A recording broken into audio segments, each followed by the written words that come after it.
الحمدللہ رب العالمین والصلاة والسلام علی سید الانبیاء والمرسلین اما بعد فاعوذ باللہ من الشیطان الرجیم بسم اللہ الرحمن الرحیم ورفعناہ مکانا علیہ آمنت باللہ صدق اللہ مولانا العظیم وبلغنا رسولہ النبی الکریم الامین ونحن علی ذلک لمن الشاہدین والشاکرین والحمدللہ رب العالمین۔ ناظرین محترم، بہت سے احباب نے ریاض شاہ پنڈوی کا ایک کلپ بھیجا جس میں صراحتاً قرآن کریم کی معنی تحریف کی گئی ہے۔ ان احباب نے اصرار فرمایا کہ اس پر کچھ آپ وضاحت کریں۔ فقیر نے ان احباب کے حکم پر تمام معتبر کتب، تفاسیر اور شروح احادیث کو دیکھا۔ کسی نے آج تک یہ معنی یا تفسیر مراد نہیں لی جو ریاض شاہ پنڈوی نے اپنی طرف سے تفسیر بالراء کر کے قرآن کی معنوی تحریف کر ڈالی۔ حیرت اس بات پر ہے کہ سننے والے اندھے بن کر واہ واہ کرتے نظر آئے، گویا سننے والے اس تحریف معنوی میں شامل ہیں۔ ویڈیو کلپ آپ کے سامنے ہے، آپ پہلے وہ ویڈیو دیکھیں، اس کے بعد ہم عرض کرتے ہیں۔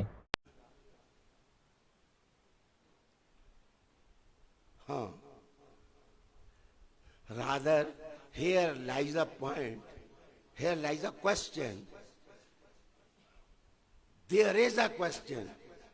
Try to reply. اس سوال کا جواب دیں۔ اللہ کا کرنا، ادریس علیہ السلام کا مزار ادھر ہی ہے جدھر نجف اشرف شریف میں علی کا مزار ہے۔ آپ کتابیں پڑھیں اور کتابیں پڑھیں۔ اب تھوڑا سا مزہ لیں کہ ادریس کا مزار نجف اشرف میں، اور آگے کا وَرَفَعْنَاهُ مَكَانًا عَلِيًّا، ہم نے اس کو وہ جگہ دی جو جگہ علی کو دی۔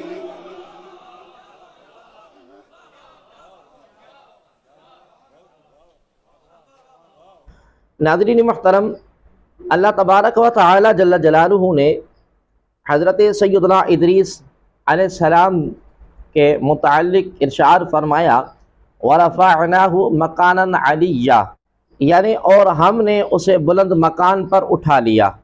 حضرت ادریس علیہ السلام کو بلند مکان پر اٹھا لینے کے بارے میں ایک قول یہ ہے کہ اس سے آپ علیہ السلام کے مرتبے کی بلندی مراد ہے، اور ایک قول یہ ہے کہ آپ علیہ السلام کو آسمان پر اٹھا لیا گیا، اور زیادہ صحیح یہی قول ہے کہ آپ علیہ السلام کو آسمان پر اٹھا لیا گیا۔ بحوالہ تفسیر خازن، سورہ مریم، آیت نمبر 57، جلد نمبر 3، صفحہ نمبر 238۔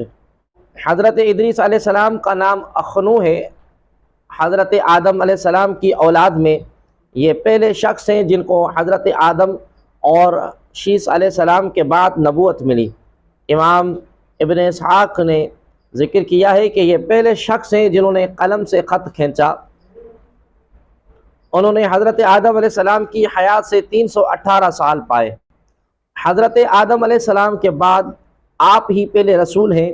آپ علیہ السلام کے والد حضرت شیس بن آدم علیہ السلام ہیں۔ سب سے پہلے جس شخص نے قلم سے لکھا وہ آپ ہیں۔ کپڑوں کو سینے اور سلے ہوئے کپڑے پہننے کی ابتدا بھی آپ ہی سے ہوئی۔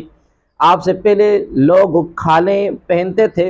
سب سے پہلے ہتھیار بنانے والے، ترازو اور پیمانے قائم کرنے والے، اور علم نجوم اور علم حساب میں نظر فرمانے والے بھی آپ ہی ہیں، اور یہ سب کام آپ ہی سے شروع ہوئے۔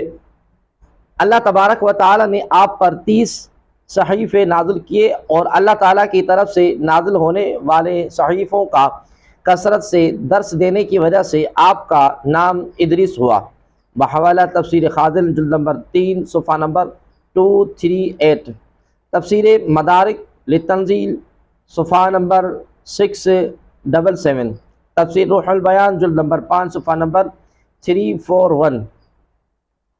ناظرین محترم، حضرت ادریس علیہ السلام کے نام، نسب اور زمانہ کے متعلق مورخین کو سخت اختلاف ہے۔ اور تمام اختلافی وجوہ کو سامنے رکھنے کے بعد بھی کوئی فیصلہ کن یا کم از کم راجح رائے نہیں قائم کی جا سکتی۔ وجہ یہ ہے کہ قرآن کریم نے تو اپنے مقصد رشد اور ہدایت کو پیش نظر تاریخی بحث سے جدا ہو کر صرف ان کی نبوت، رفعت، مرتبت اور ان کی صفات عالیہ کا ذکر کیا ہے۔ اسی طرح حدیثی روایات بھی اس سے آگے نہیں جاتی، اس لیے اس سلسلے میں جو کچھ بھی ہے وہ اسرائیلی روایات ہیں، اور وہ بھی تضاد اور اختلاف سے معمور۔ ایک جماعت کہتی ہے کہ وہ نوح علیہ السلام کے جد امجد ہیں اور ان کا نام اخنو ہے اور ادریس لقب ہے، یا عربی زبان میں ادریس اور عبرانی یا سیلانی زبان میں ان کا نام اخنو ہے، اور ان کا نسب نامہ یہ ہے کہ خنو یا اخنو ادریس بن یارد بن مہلائیل بن قینان بن انوش بن شیس بن آدم علیہ السلام بن اسحاق رحمۃ اللہ تعالی علیہ۔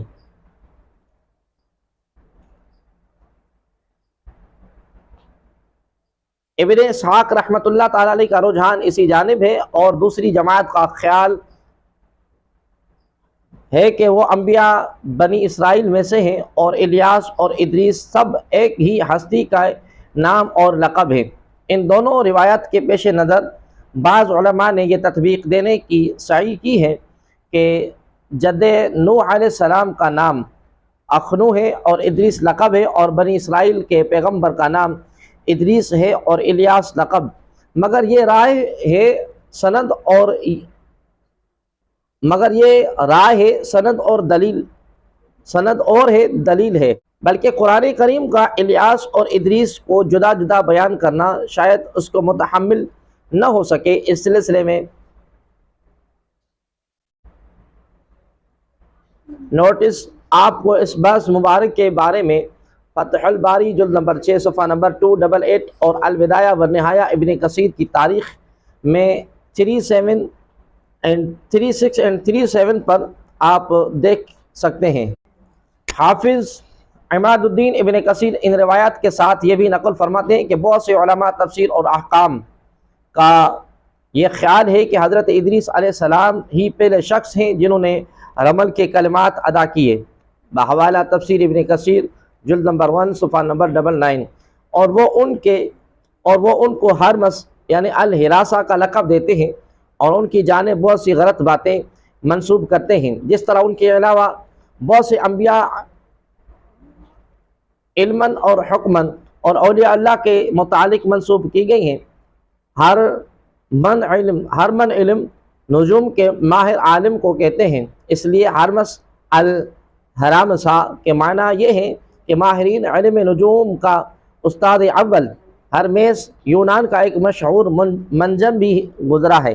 معراج کی صحیحین والی حدیث مبارک بخاری باب الاسراء، مسلم جلد نمبر 1 باب الاسراء میں صرف اسی قدر ذکر ہے کہ نبی کریم صلی اللہ علیہ وآلہ وسلم نے حضرت ادریس علیہ السلام سے چوتھے آسمان پر ملاقات کی، مگر مشہور مفسر ابن جریر طبری رحمۃ اللہ تعالی علیہ اپنی تفسیر میں بلال بن یساف کی سند سے ایک روایت نقل کی ہے کہ حضرت عبداللہ بن عباس رضی اللہ تعالی عنہما نے کعب احبار سے دریافت کیا کہ حضرت ادریس علیہ السلام سے متعلق اس آیت وَرَفَعْنَاهُ مَكَانًا عَلِيًّا کا کیا مطلب ہے، تو کعب نے جواب دیا کہ اللہ تبارک و تعالی نے حضرت ادریس علیہ السلام پر ایک مرتبہ یہ وحی نازل فرمائی، اے ادریس علیہ السلام، تمام اہل دنیا جس قدر روزانہ نیک عمل کریں گے ان سب کے برابر میں تجھ کو ہر دن اجر عطا کروں گا۔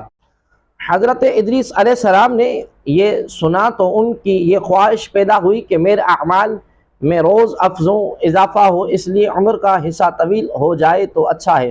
انہوں نے وحی الہی اور اپنے اس خیال کو ایک رفیع کے فرشتے پر ظاہر کر کے کہا کہ اس معاملے میں فرشتے موت سے گفتگو کرو تاکہ مجھ کو نیک اعمال کے اضافے کا زیادہ سے زیادہ موقع ملے۔ اس فرشتے نے جب یہ سنا تو حضرت ادریس علیہ السلام کو اپنے بازو میں بٹھا کر لے اڑا۔ جب یہ چوتھے آسمان سے گزر رہے تھے تو فرشتہ موت زمین کے لیے اتر رہا تھا، وہیں دونوں کی ملاقات ہوئی۔ دوست فرشتے نے فرشتہ موت سے حضرت ادریس علیہ السلام کے معاملے کے متعلق گفتگو کی۔ فرشتہ موت نے دریافت کیا کہ ادریس ہے کہاں؟ اس نے کہا کہ میری پشت پر سوار ہیں۔ فرشتہ موت کہنے لگا کہ درگاہ الہی سے یہ حکم ہوا ہے کہ ادریس علیہ السلام کی روح چوتھے آسمان پر قبض کروں، اس لیے میں سخت حیرت اور تعجب میں تھا کہ یہ کیسے ممکن ہے جبکہ ادریس علیہ السلام زمین میں ہیں۔ اس وقت فرشتہ موت نے ان کی روح قبض کر لی۔ یہ واقعہ نقل کر کے کعب احبار نے فرمایا کہ اللہ تبارک و تعالیٰ کے اس ارشاد وَرَفَعْنَاهُ مَقَامًا عَلِيًّا کہ یہی تفسیر ہے۔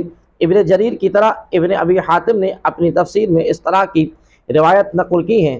ان ہر دو نقول کو روایت کرنے کے بعد حافظ عماد الدین ابن کثیر کہتے ہیں کہ یہ سب اسرائیلی خرافات ہیں اور ان میں روایتی اعتبار سے بھی نقارت یعنی ناقابل اعتباریت ہے، اس لیے صحیح تفسیر وہی ہے جو آیت کے ترجمے میں بیان کی گئی ہے۔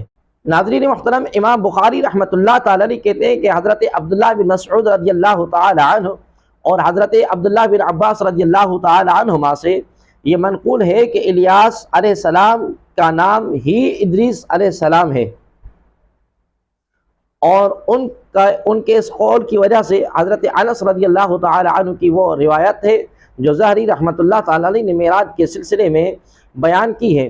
اس میں نبی اکرم صلی اللہ علیہ وآلہ وسلم اور انبیاء کرام علیہ السلام کی آسمان پر ملاقات کا جو ذکر ہے، اس میں کہا گیا ہے کہ جب آپ کی ملاقات حضرت ادریس علیہ السلام سے ہوئی تو انہوں نے فرمایا مرحبا بالاخ صالح، برادر نیک تمہارا آنا مبارک۔ پس اگر حضرت ادریس اخنو ہوتے تو حضرت آدم علیہ السلام اور حضرت ابراہیم علیہ السلام کی طرح بالابن صالح کہتے، یعنی نیک بھائی کی جگہ نیک بیٹے کے ساتھ خطاب کرتے۔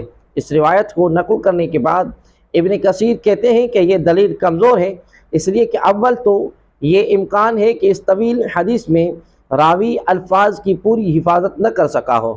دوم، ہو سکتا ہے کہ نبی اکرم صلی اللہ علیہ وآلہ وسلم کی جلالت قدر اور رفعت مرتبت کے پیش نظر انہوں نے پدری انتصاب کو نمایاں نہ کیا ہو اور از راہ تواضع برادرانہ حیثیت کو ہی ظاہر کرنا مناسب سمجھا ہو۔ رہا حضرت آدم علیہ السلام اور ابراہیم علیہ السلام کا معاملہ، سو ایک ابو البشر ہے اور دوسرے محمد کریم صلی اللہ علیہ وسلم کے بعد سب سے زیادہ جلیل القدر اور رفیع الشان پیغمبر، جن کے متعلق قرآن کہتا ہے کہ فَاتَّبِعُوا مِلَّةَ إِبْرَاهِيمَ حَنِيفًا، یعنی ان کا ابن کے ساتھ خطاب کرنا، لہذا ان کا ابن کے ساتھ خطاب کرنا ہر طرح موضوع اور ہر محل برمحل ہے۔ ابن کثیر نے یہ بھی نقل کیا ہے کہ بعض کہتے ہیں کہ حضرت ادریس علیہ السلام حضرت نوح علیہ السلام سے قبل کے نبی نہیں ہیں بلکہ انبیاء بنی اسرائیل میں سے ایک نبی ہیں اور الیاس ہی ادریس علیہ السلام ہیں۔ تورات میں ان مقدس نبی کے متعلق صرف اسی قدر لکھا ہے کہ حنوک یعنی اخنو 65 برس کا ہوا، اس سے متوشلہ پیدا ہوا، اور متوشلہ کی پیدائش کے بعد حنوک 300 برس خدا کے ساتھ چلتا تھا اور اس سے بیٹے اور بیٹیاں پیدا ہوئی، اور حنوک کی ساری عمر 365 برس کی ہوئی، اور حنوک خدا کے ساتھ چلتا تھا اور غائب ہو گیا اس لیے کہ خدا نے اسے لے لیا۔ باب پیدائش آیت نمبر 21 and 22 بائبل۔ ناظرین محترم، علامہ جمال الدین قطفی نے تاریخ الحکمہ میں حضرت ادریس علیہ السلام کا تذکرہ ان الفاظ میں کیا ہے کہ حضرت ادریس علیہ السلام کے متعلق علماء تفسیر اور باب تاریخ اور کس قصص نے جو کچھ بیان کیا ہے وہ بہت مشہور ہے، اس لیے کہ اعادہ کی ضرورت نہیں ہے، البتہ حکماً اور فلاسفہ نے خصوصیت کے ساتھ ان کے متعلق جو کچھ کہا ہے وہ پیش خدمت ہے۔ حضرت ادریس علیہ السلام کا مولد منشا یعنی جائے ولادت و پرورش کہاں ہے اور انہوں نے نبوت سے پہلے کس سے علم حاصل کیا، حکماً اور فلاسفہ کے اقوال ان مسائل میں مختلف ہیں۔ ایک قول کی رائے ہے کہ ان کا نام ہرمس یعنی الہرامسا ہے اور مصر کے قریہ منف میں پیدا ہوئے۔ یونانی ہرمس کو ارمیس کہتے ہیں، ارمیس کے معنی عطارد ہے، اور دوسری جماعت کا خیال ہے کہ ان کا نام یونان میں ترمیس، عبرانی میں اخنو ہے، اور قرآن مجید میں ان کا نام اللہ تبارک و تعالی نے ادریس کہا ہے۔ یہی جماعت کہتی ہے کہ ان کے استاد کا نام غوثہ زیمون یا آگوسا زیمون مصری ہے۔ وہ غوثہ زیمون کے متعلق اس سے زیادہ اور کچھ نہیں بتاتے کہ وہ یونان یا مصر کے انبیاء علیہ السلام میں سے ایک نبی ہیں، اور یہ جماعت ان کو ادرین دوم اور حضرت ادریس کو ادرین سوم کا لقب دیتی ہے، اور غوثہ زیمون کے معنی سعد اور بہت نیک بخت ہیں۔ وہ یہ بھی کہتے ہیں کہ ہرمس نے مصر سے نکل کر اقطاع عالم کی سیر کی اور تمام دنیا کو چھان ڈالا، اور جب مصر واپس ہوئے تو اللہ تبارک و تعالی نے ان کو 82 سال کی عمر میں اپنی جانب اٹھا لیا۔ ایک تیسری جماعت یہ کہتی ہے کہ ادریس علیہ السلام بابل میں پیدا ہوئے اور وہیں نشو و نما پائی، اور اوائل عمر میں انہوں نے حضرت شیس بن آدم علیہ السلام سے علم حاصل کیا۔ علم کلام کے مشہور عالم علامہ شہرستانی کہتے ہیں کہ اگسا زیمون حضرت شیس علیہ السلام ہی کا نام ہے۔ بہرحال حضرت ادریس علیہ السلام سن شعور کو پہنچے تو اللہ تبارک و تعالی نے ان کو نبوت سے سرفراز فرمایا۔ تب انہوں نے شریر اور مفسدوں کو راہ ہدایت کی تبلیغ شروع کی، مگر مفسدوں نے ان کی ایک نہ سنی اور حضرت آدم اور شیس علیہ السلام کی مخالف ہی رہے۔ البتہ ایک چھوٹی سی جماعت مشرف باسلام ہو گئی۔ حضرت ادریس علیہ السلام نے جب یہ رنگ دیکھا تو وہاں سے ہجرت کا ارادہ کیا اور اپنے پیروں کو بھی ہجرت کی تلقین کی۔ پیروان ادریس نے جب یہ سنا تو ان کو ترک وطن بہت شاہ گزرا اور کہنے لگے کہ بابل جیسا وطن ہم کو کہاں نصیب ہو سکتا ہے۔ حضرت ادریس علیہ السلام نے تسلی دیتے ہوئے فرمایا کہ اگر تم یہ تکلیف اللہ کی راہ میں اٹھاتے ہو تو اس کی رحمت وسیع ہے اور اس کا نعم البدل ضرور عطا کرے گا، بس ہمت نہ ہارو اور خدا کے احکام کے سامنے سر نیاز جھکا دو۔ مسلمانوں کی رضامندی کے بعد حضرت ادریس علیہ السلام اور ان کی جماعت مصر کی جانب ہجرت کر گئی۔ جماعت نے جب نیل کی روانی اور اس کی سرزمین کی شادابی دیکھی تو بہت خوش ہوئے، اور حضرت ادریس علیہ السلام نے یہی دیکھ کر اپنی جماعت سے فرمایا، بابلیوں تمہارے بابل کی طرح شاداب مقام اور ایک بہترین جگہ منتخب کر کے نیل کے کنارے بس گئے۔ حضرت ادریس علیہ السلام کے اس جملے بابلیوں نے ایسی شہرت پائی کہ عرب کے علاوہ قدیم اقوام بھی اس سرزمین کو بابلون ہی کہنے لگے۔ البتہ عرب نے اس کا نام مصر بتایا، اور اس کی وجہ تسمیہ یہ سنائی کہ طوفان نوح علیہ السلام کے بعد یہ مصر بن حاکم کی نسل کا مسکن و موطن بنا ہے۔ ارمیس یا ہرمیس یونان کا ایک مشہور منجم اور ماہر فلکیات حکیم تھا، اس لیے اس کو ارمیس عطارد کہتے ہیں۔ یونانی غلطی سے ادریس اور ارمیس کو ایک ہی شخص تسلیم کرتے ہیں، حالانکہ ایسی فاش غلطی ہے جس کے لیے کوئی دلیل نہیں ہے۔ بابل کے معنی نہر کے ہیں، اور چونکہ بابل دجلہ فرات کے نہروں سے سرسبز شاداب تھا اس لیے اس نام سے موسوم ہو گیا۔ یہ عراق کا مشہور شہر تھا جو فنا ہو گیا۔ عراق کے جس کو قدیم میں میسوپوٹیمیا کہتے تھے، جبکہ بابلون کے معنی میں مختلف اقوال ہیں، مثلا تمہاری طرح کی نہر، مبارک نہر، مگر سب سے بہتر قول یہ ہے کہ یون سریانی میں تفضیل کی علامت ہے اور معنی ہے بڑی نہر۔ ناظرین محترم، حضرت ادریس علیہ السلام اور ان کے پیرو جماعت نے جب مصر میں سکونت اختیار کر لی تو یہاں بھی انہوں نے پیغام الہی اور عمل بالمعروف اور نہی عن المنکر کا فرض انجام دینا شروع کر دیا۔ کہا جاتا ہے کہ ان کے زمانے میں 72 زبانیں بولی جاتی تھیں، اور اللہ تبارک و تعالیٰ کی عطا اور بخشش سے یہ وقت کی تمام زبانوں کی زبان دان تھے، اور ہر ایک جماعت کو اسی کی زبان میں تبلیغ فرمایا کرتے تھے۔ حضرت ادریس علیہ السلام نے دین الہی کے پیغام کے علاوہ سیاست، مدن شہری زندگی اور بود ماند کے متمدن طریقوں کی بھی تعلیم اور تلقین، اور اس کے لیے انہوں نے ہر ایک فرقہ جماعت سے طلبہ جمع کیے اور ان کی مدنی سیاست اور اس کے اصول اور قواعد سکھائے۔ جب یہ طلباء کامل اور ماہرین بن کر اپنے قبائل کی طرف لوٹے تو انہوں نے شہر اور بستیاں آباد کی جن کو مدنی اصول پر بسایا۔ ان شہروں کی تعداد کم و بیش 200 کے قریب تھی، جن میں سے سب سے چھوٹا شہر ربایا رہا۔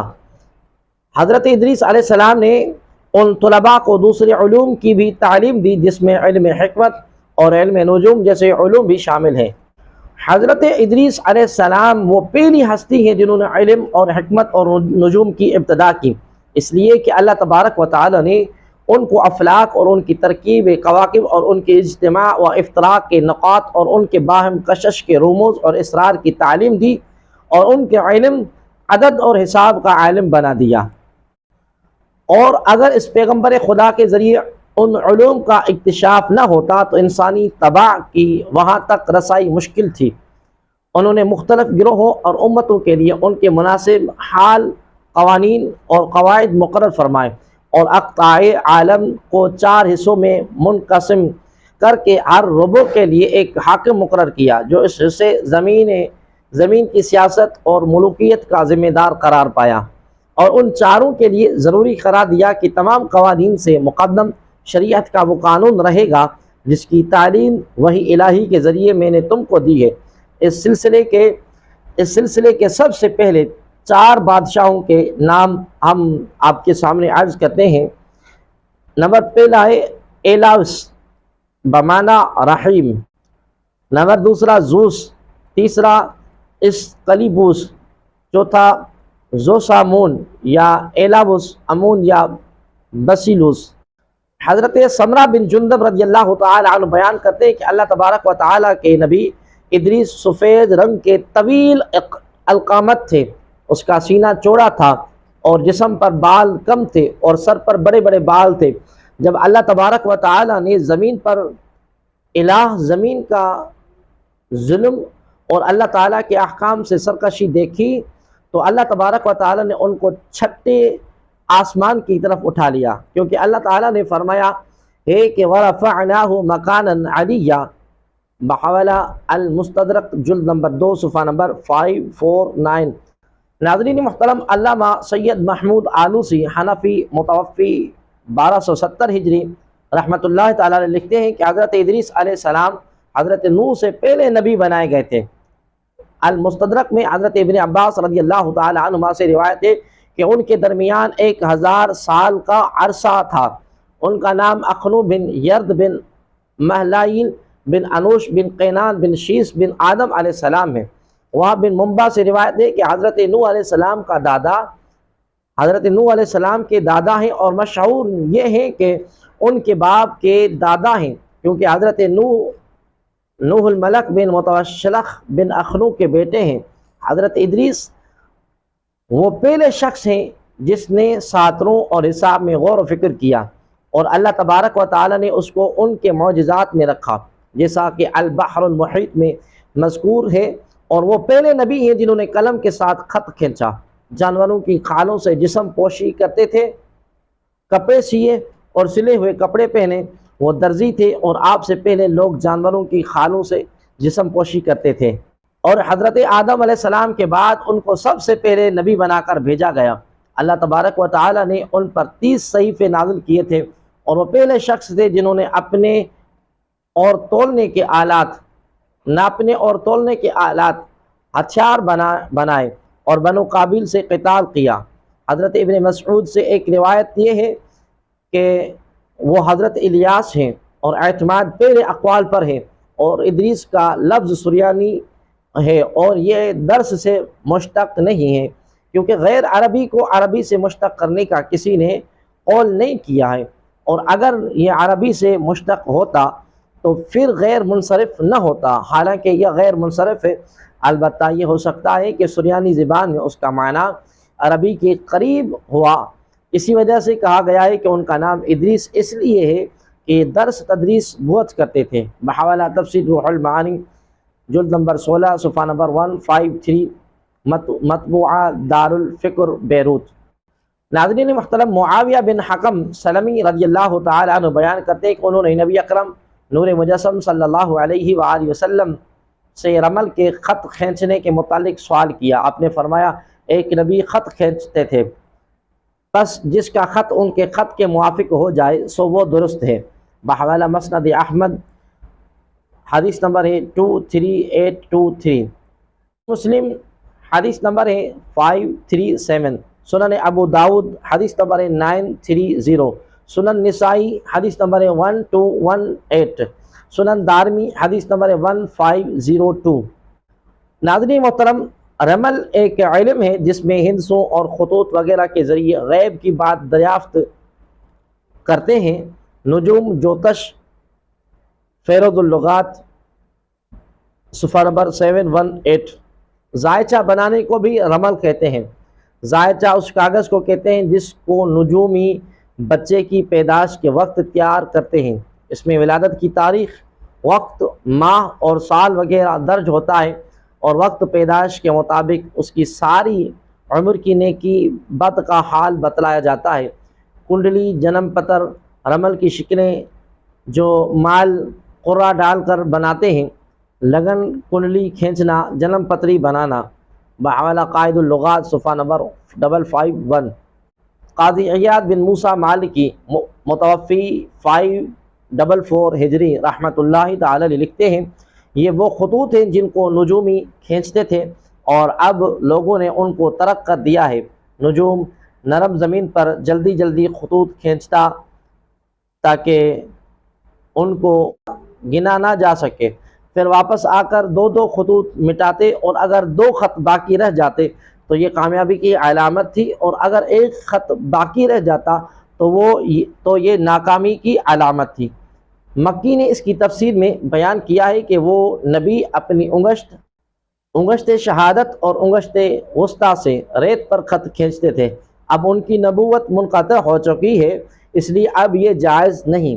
حضرت ابن عباس رضی اللہ تعالی عنہما کے ظاہر قول کے معنی بھی یہ ہے کہ ہماری شریعت میں یہ منسوخ ہے۔ بحوالہ الکامل المعلم بفوائد مسلم جلد نمبر 2 صفحہ نمبر 464، دار الوفا بیروت 181419۔ علامہ ابو سلیمانی خطابی المتوفی 388 ہجری رحمۃ اللہ تعالی لکھتے ہیں ابن العربی نے اس کی یہ تفسیر کی ہے کہ ایک شخص نجومی کے پاس جاتا، اس کے سامنے ایک لڑکا ہوتا، وہ اس کو کہتا ہے کہ ریت میں بہت سے خطوط کھینچو، پھر کچھ کلمات پڑھ کر اس سے کہتا کہ ان خطوط میں سے دو دو خط مٹاؤ، پھر دیکھتا اگر آخر میں دو خط بچ گئے تو وہ کامیابی کی علامت ہوتی، اور اگر آخر میں ایک خط بچتا تو وہ ناکامی کی علامت ہوتی۔ ہمارے نبی اکرم صلی اللہ علیہ وآلہ وسلم جو فرمایا ہے جس کا خط اس نبی کے خط کے موافق ہو گیا اس میں اس سے منع کرنے کی طرف اشارہ ہے، کیونکہ اس نبی کی نبوت منقطع ہو چکی ہے اور ان کی خط کھینچنے کے طریقے کو جاننے کا اب کوئی ذریعہ نہیں ہے۔ بحوالہ معالم سنن جلد نمبر 1 صفحہ نمبر 437 مع مختصر سنن ابو داود جلد نمبر 1 صفحہ نمبر 437۔ ناظرین محترم، علامہ یحییٰ بن شرف نووی شافعی متوفی 676 ہجری رحمۃ اللہ تعالی علیہ نے لکھا ہے کہ آپ کا مقصود یہ ہے کہ رمل حرام ہے، کیونکہ موافقت کے یقین کے بغیر یہ جائز نہیں ہے اور ہمارے پاس اس یقین کے حصول کا کوئی ذریعہ نہیں ہے۔ بحوالہ صحیح مسلم صفحہ نمبر 1807۔ ملا علی بن سلطان محمد قاری المتوفی 1014 ہجری رحمۃ اللہ تعالی علیہ لکھتے ہیں کہ نبی اکرم صلی اللہ علیہ وآلہ وسلم نے جس نبی کا ذکر کیا ہے وہ حضرت ادریس یا دانیال علیہ السلام تھے۔ بحوالہ المرقات جلد نمبر 3 صفحہ نمبر 4، مطبوعہ مکتب امدادیہ ملتان۔ علامہ ابو السعادات المبارک بن محمد بن اسیر جزری المتوفی 606 ہجری رحمۃ اللہ تعالی لکھتے ہیں کہ میں کہتا ہوں کہ جس خط کی طرف حدیث میں اشارہ کیا گیا ہے وہ مشہور معروف علم ہے اور لوگوں کی اس میں بہت تصافیف ہیں اور اس علم پر اب بھی عمل کیا جاتا ہے۔ ان کی اس میں بہت سی اصطلاحات اور بہت سے نام ہیں۔ اس علم سے وہ دل کے حالات وغیرہ معلوم کر لیتے ہیں، اور بعض اوقات وہ صحیح بات معلوم کر لیتے ہیں۔ بحوالہ النہایہ جلد نمبر 2 صفحہ نمبر 45۔ اللہ تبارک و تعالی نے حضرت ادریس علیہ السلام کے متعلق فرمایا، ہم نے ان کو بلند جگہ پر اٹھا لیا۔ صحیح بخاری اور صحیح مسلم میں ہے کہ جب نبی اکرم صلی اللہ علیہ وآلہ وسلم چوتھے آسمان کے پاس سے گزرے تو وہاں ادریس علیہ السلام سے ملاقات ہوئی۔ امام ابو جعفر محمد بن جریر طبری رحمۃ اللہ تعالی علیہ اپنی سند کے ساتھ روایت کرتے ہیں کہ ہلال بن یسع بیان کرتے ہیں کہ حضرت ابن عباس رضی اللہ تعالی عنہما نے میرے سامنے کعب سے سوال کیا کہ اللہ تبارک و تعالی نے جو حضرت ادریس علیہ السلام کے متعلق فرمایا ہے کہ وَرَفَعْنَاهُ مَكَانًا عَلِيًّا، ہم نے ان کو بلند جگہ پر اٹھا لیا، اس کا مطلب کیا ہے؟ کعب نے کہا کہ حضرت ادریس علیہ السلام کی طرف اللہ نے یہ وحی کی کہ میں ہر روز تمہارے اتنے عمل بلند کروں گا جتنے تمام بنو آدم کے اعمال ہیں، تو تم زیادہ عمل کرنے سے محبت رکھو۔ پھر فرشتوں میں سے حضرت ادریس کے ایک دوست ان کے پاس آئے تو حضرت ادریس نے ان کو بتایا کہ اللہ تعالیٰ نے ان کی طرف اس طرح وحی کی ہے، تو تم ملک الموت سے کہو کہ وہ میری روح قبض کرنے کو مؤخر کر دے تاکہ میں اور زیادہ عمل کروں۔ وہ فرشتہ حضرت ادریس کو اپنے پروں پر بٹھا کر آسمان پر چڑھ گیا۔ جب وہ چوتھے آسمان پر پہنچا تو ملک الموت نیچے اترے۔ ملک الموت نیچے اتر رہے تھے تو اس فرشتے نے ملک الموت سے وہ بات کہی جو حضرت ادریس نے اس سے کہی تھی۔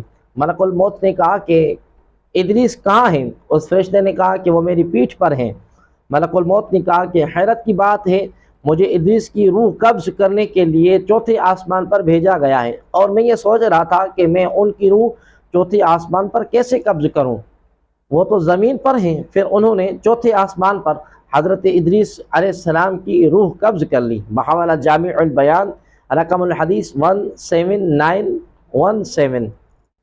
ناظرین محترم، حافظ ابن کثیر نے اس حدیث کو ذکر کر کے لکھا ہے کہ یہ حدیث اسرائیلیات سے ہے اور اس کی بعض عبارات میں نقارت یعنی ناقابل یقین باتیں ہیں۔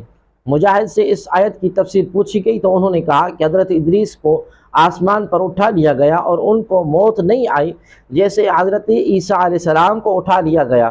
اگر ان کی مراد یہ ہے کہ ان کو ابھی تک موت نہیں آئی تو یہ محل نظر ہے، اور اگر اس سے ان کی مراد یہ ہے کہ ان کو زندہ آسمان پر اٹھا لیا گیا اور پھر وہاں ان کی روح قبض کر لی گئی تو پھر یہ کعب کی روایت کی منافی نہیں ہے۔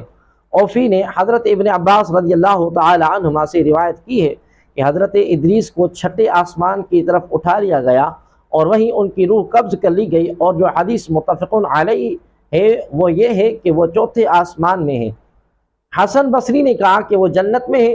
امام بخاری نے حضرت ابن مسعود اور حضرت ابن عباس رضی اللہ تعالی عنہما سے روایت کیا ہے کہ الیاس ہی ادریس ہے، اور معراج کی حدیث میں بیان کیا گیا ہے کہ جب آپ حضرت ادریس علیہ السلام کے پاس سے گزرے تو انہوں نے کہا کہ نیک بھائی اور نیک نبی کو مرحبا ہو۔ جس طرح حضرت آدم اور حضرت ابراہیم علیہ السلام نے کہا تھا کہ نیک بیٹے کو مرحبا ہو، اس طرح نہیں کہا۔ اس سے معلوم ہوا کہ حضرت ادریس آپ کے اجداد میں سے نہیں ہیں، لیکن یہ کوئی قطعی دلیل نہیں ہو سکتی۔ انہوں نے تواضعاً آپ کو بھائی کہا ہو اور بیٹا نہ کہا ہو۔ بحوالہ البدایہ والنہایہ جلد نمبر 3 صفحہ نمبر 158۔ ناظرین محترم، امام ابن جریر نے، مجاہد رحمۃ اللہ تعالی علیہ نے، حضرت ابو سعید خدری رضی اللہ تعالی عنہما سے روایت کیا ہے کہ حضرت ادریس چوتھے آسمان میں ہیں۔ حضرت انس اور حضرت قتادہ رضی اللہ تعالی عنہما سے بھی یہی روایت ہے، اور صحیح بخاری اور صحیح مسلم میں بھی اس طرح ہے۔ بحوالہ جامع البیان جلد نمبر 16 صفحہ نمبر 121 and 122۔ امام عبد الرحمن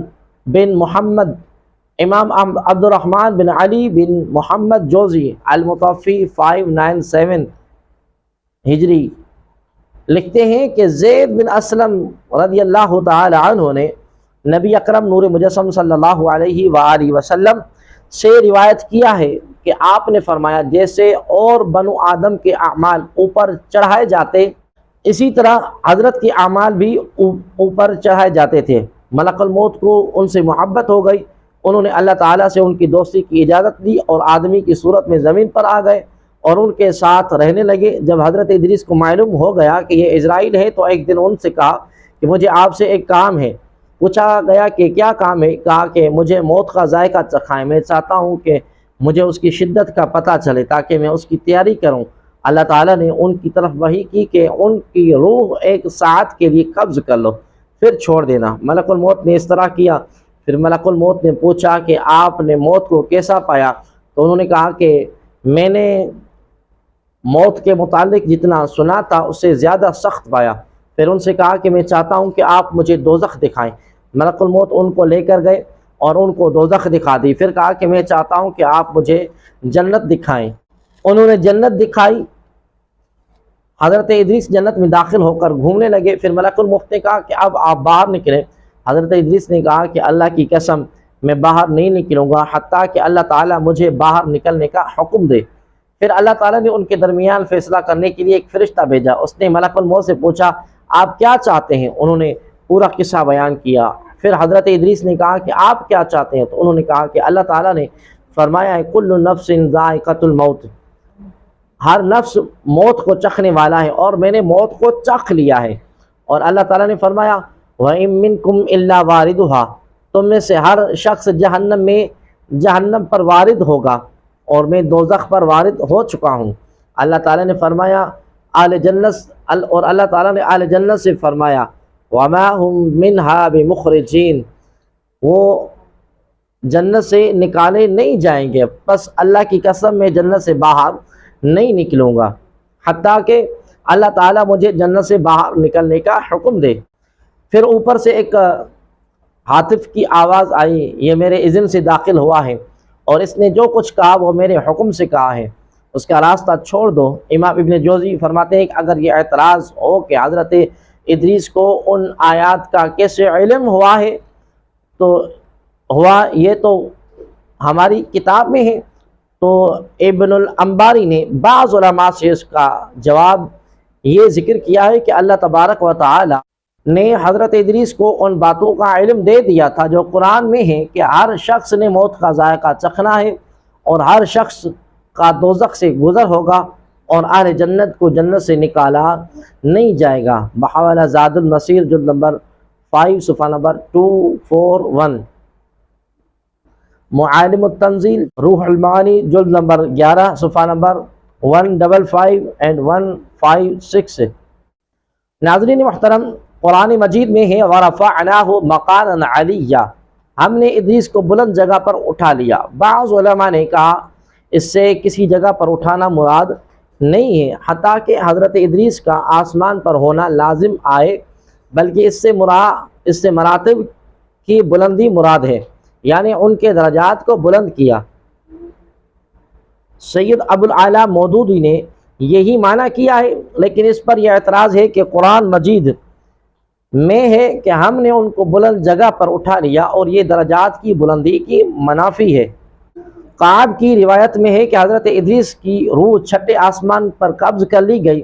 حضرت ابن عباس کا بھی یہی قول ہے، اور مجاہد اور حضرت ابو سعید خدری سے روایت ہے کہ وہ چوتھے آسمان پر ہیں، اور زید بن اسلم نے مرفوعاً روایت کیا کہ حضرت ادریس جنت میں زندہ ہیں۔ امام الحسین بن مسعود بغوی متوفی 516 ہجری رحمۃ اللہ تعالی نے لکھتے ہیں کہ اس میں اختلاف ہے کہ حضرت ادریس آسمان پر زندہ ہیں یا فوت شدہ ہیں۔ بعض نے کہا وہ فوت شدہ ہیں اور بعض نے کہا کہ وہ زندہ ہیں۔ انہوں نے کہا کہ 4 نبی زندہ ہیں، 2 زمین پر ہیں، خضر اور الیاس، اور 2 آسمان میں ہیں، ادریس اور عیسیٰ علیہ السلام۔ بحوالہ معالم التنزیل جلد نمبر 3 صفحہ نمبر 164۔ امام رازی المتوفی 606 ہجری اور علامہ ابن الحیان اندلسی متوفی 754 ہجری رحمۃ اللہ تعالی علیہما نے لکھا ہے کہ ایک فرشتہ ان کا دوست تھا اور ان کو چوتھے آسمان پر لے گیا، وہاں ان کی روح قبض کر لی گئی۔ بحوالہ تفسیر کبیر جلد نمبر 7 صفحہ نمبر 550 البحر المحیط جلد نمبر 7 صفحہ نمبر 276 سے۔ قاضی بیضاوی نے لکھا ہے کہ مکاناً علیہ سے مراد ہے کہ ان کا شرف نبوت اور مقام قرب عطا کیا گیا ہے۔ ایک قول یہ ہے کہ وہ جنت میں ہے، ایک قول یہ ہے کہ وہ چھٹے آسمان پر ہیں، اور ایک قول یہ ہے کہ وہ چوتھے آسمان میں ہے۔